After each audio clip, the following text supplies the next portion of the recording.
Alright, imagine this. You're on a plane, sipping your coffee, when suddenly a guy in a suit wearing sunglasses casually hands a note to the flight attendant. You assume it's just another business guy trying to flirt, until she reads the note, and her face goes pale. Because the note? It says he has a bomb. And just a few hours later, he jumps out of the plane with $200,000 in cash, and is never seen again. This isn't the plot of a Hollywood movie. This is the real-life case of D.B. Cooper, the most legendary hijacking in U.S. history. And more than 50 years later, the FBI is still scratching their heads, wondering, who was he? How did he escape? And where is he now?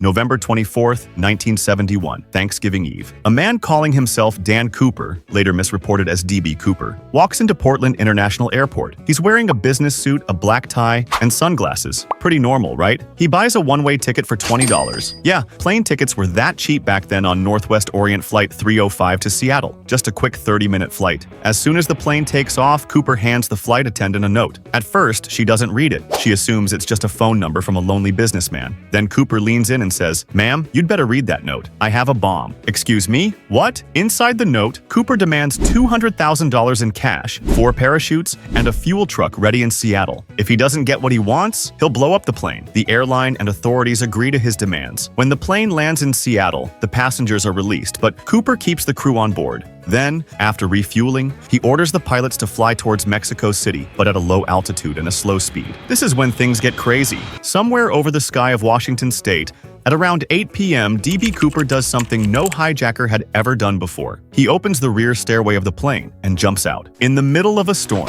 in the freezing cold, with nothing but a parachute and a bag full of cash. Let's just break down how insane that is. He jumped from 10,000 feet in pitch black. The winds were blowing at over 200 miles per hour. The temperature? Well below freezing. He landed somewhere in a remote forest filled with rivers, cliffs, and wild animals. And here's the thing. He was never found. No body, no parachute, no trace. It's like he straight up vanished into another dimension. The FBI immediately launched one of the biggest manhunts in history. They searched the entire area where he was suspected to have landed, but guess what? No trace of Cooper. No parachute, no clothing, nothing. For years, they kept chasing leads, but they all went nowhere. Then, in 1980, a breakthrough. A boy camping by the Columbia River found $5,800 in old, rotting $20 bills, buried in the sand. The serial numbers matched the ransom money. So, did Cooper bury the money? Did it wash up there by accident? Or did something else happen that night? New clues that have emerged over the years. Decades after the hijacking, independent researchers have uncovered additional details that add more mystery to the case. A clip-on black tie that Cooper left behind contained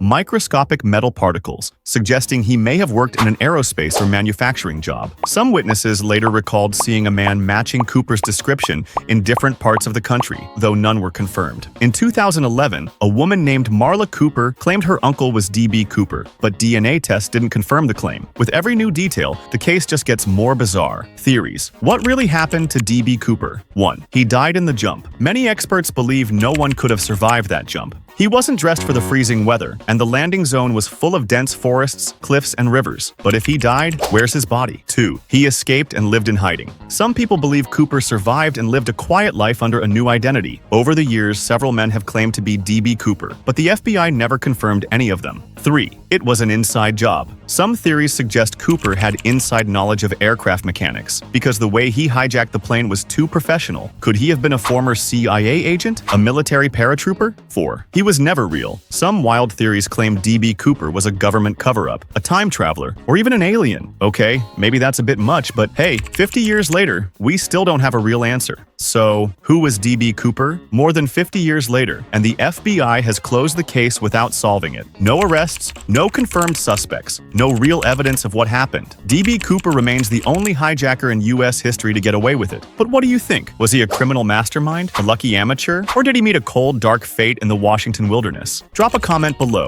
because this is one mystery that may never be solved. And if you love mysteries, unsolved crimes, and things they don't want you to know, hit that subscribe button. Because trust me, the next one is even crazier.